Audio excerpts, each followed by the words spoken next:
Assalamualaikum warahmatullahi wabarakatuh. Selamat datang dan selamat menonton.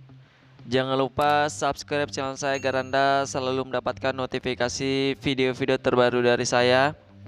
Pada kesempatan ini saya akan membahas tutorial mengenai cara menghapus kata sandi Facebook yang tersimpan di Google Chrome. Pada video sebelumnya saya telah mengajari yaitu cara melihat kata sandi Facebook yang tersimpan di Google Chrome. Pada kesempatan ini saya akan mengajari Anda cara menghapus kata sandi Facebook yang tersimpan di Google Chrome.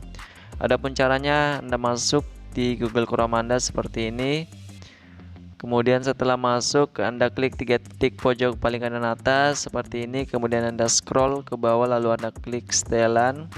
Setelah itu Anda klik sandi. Kemudian Anda klik ini ya, kata sandi Facebook Anda yang tersimpan seperti ini. Anda klik yang ini. Kemudian Anda klik ini, ada tanda hapus ya. Anda klik hapus. Oke, ini sudah terhapus, sudah berhasil ya.